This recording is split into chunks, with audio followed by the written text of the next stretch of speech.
বিসমিল্লাহির রহমানির রহিম। লিল্লাহে তাকবীর, আল্লাহু আকবার।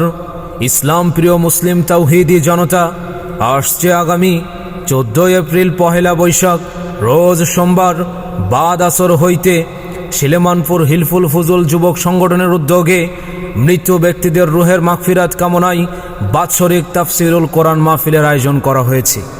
উক্ত তাফসিরুল কোরআন মাহফিলে প্রধান বক্তা হিসেবে তাফসির পেশ করিবেন সুদূর সাতক্ষীরা থেকে আগত আন্তর্জাতিক খ্যাতিসম্পন্ন মুফাসসিরে কোরআন প্রবীণ আলেমে দ্বীন পীরে কামেল শাহ সুফি আলহাজ মাওলানা আসমাতুল্লাহ আল গালিব সাহেব। উক্ত তাফসিরুল কোরআন মাহফিলে আরও তাফসির পেশ করিবেন সুদূর যশোর থেকে আগত সুমিষ্ট ভাষী তরুণ উদীয়মান বক্তা হজরত মাওলানা আলমগীর হোসেন আশিকি সাহেব।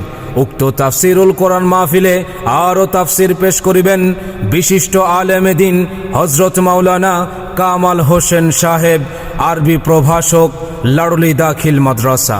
উক্ত তাফসিরুল কোরআন মাহফিলে আরও তাফসির পেশ করিবেন বিশিষ্ট আলেমে দ্বীন হজরত মাওলানা জয়নুল আবেদিন সাহেব, খতিব, শিলেমানপুর দিঘিরপাড় জামে মসজিদ। উক্ত তাফসিরুল কোরআন মাহফিলে আরও তাফসির পেশ করিবেন বিশিষ্ট ইসলামী চিন্তাবিদ হজরত মাওলানা জিএম বুলবুল আহমেদ সাহেব, সুপার আকরগাটা স্বতন্ত্র ইবতেদায়ী মাদ্রাসা। উক্ত তাফসিরুল কোরআন মাহফিলে সভাপতিত্বের আসন অলঙ্কার করিবেন আলহাজ মাস্টার মনসুর আলী মোড়ল সাহেব। মহিলাদের পর্দা সহকারে ওয়াজ শোনার সুব্যবস্থা থাকবে ইনশাআল্লাহ। উক্ত তাফসিরুল কোরআন মাহফিলে দলে দলে যোগদান করিয়া দোজাহানের অশেষ নেকি হাসিল করি। এসো মুসলিম দলে দলে 14 এপ্রিল পহেলা বৈশাখের তাফসিরুল কোরআন মাহফিলে। এসো মুসলিম দলে দলে আলহাজ মাওলানা আসমাতুল্লাহ আল গালিব সাহেবের তাফসিরুল কোরআন মাহফিলে। এসো মুসলিম দলে দলে হজরত মাওলানা আলমগীর হোসেন আশিকি সাহেবের মাহফিলে।